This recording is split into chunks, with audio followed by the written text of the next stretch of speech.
What was the most, I mean, I remember you telling me that you felt that pit in your stomach, you felt empty, you felt directionless, that you would lock yourself in your vanity van and sometimes just cry, and you did not know why you were crying. That sometimes it helped to have people around, but sometimes it was the exact opposite. You know, that sense of being closed in by a crowd when you're feeling isolated within yourself. Yeah. It helped having people I was close to and familiar with. It was comforting to have them around, because then I could break down if I felt like, and if I had questions or thoughts in my head, I wouldn't hesitate to ask.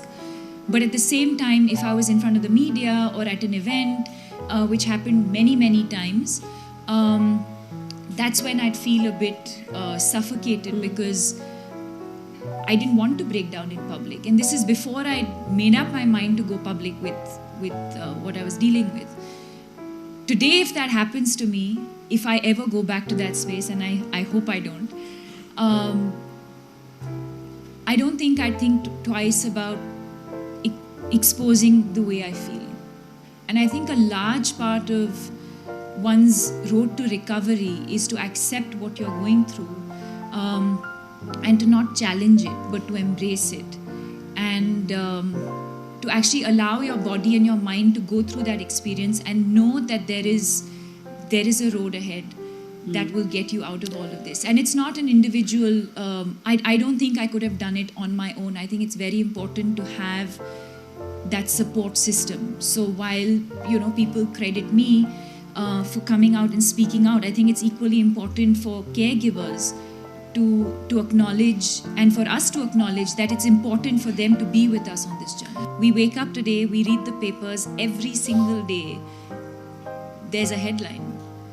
And my heart aches, because it's preventable. It's absolutely preventable. And I think a large part of also the stigma comes from the fact that in schools, we talk about physical education. We have physical education classes. I had physical education in my school. But we didn't have anything to talk about mental health. Not one session, not a class, it's not part of the curriculum.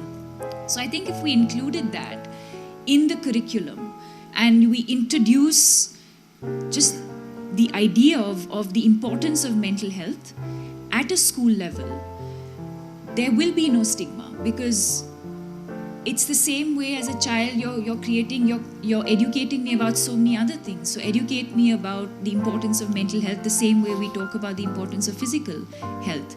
If I could share my story, and if anyone in the world heard me and identified with what I went through and could come out of it or understand, and if I could make a difference to at least one life, I felt at that point I'd all of going public, speaking about it would be justified.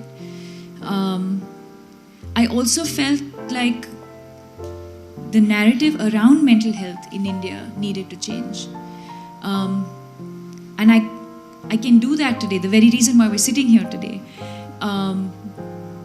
because I felt like when I hadn't, and like I said, I was also working at that point.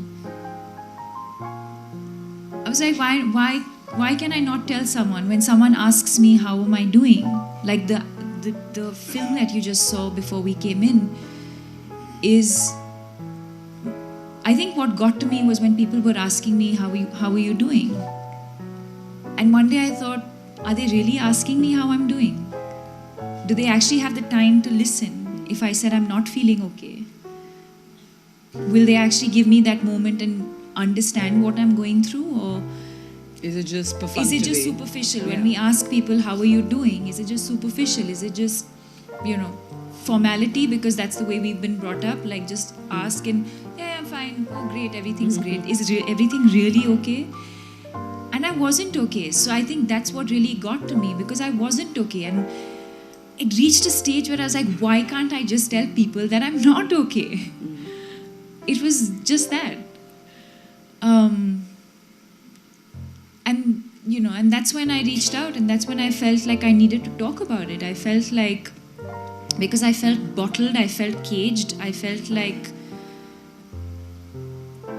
I felt like I needed to fly or swim or just not be boxed and to feel free, and I feel so free today.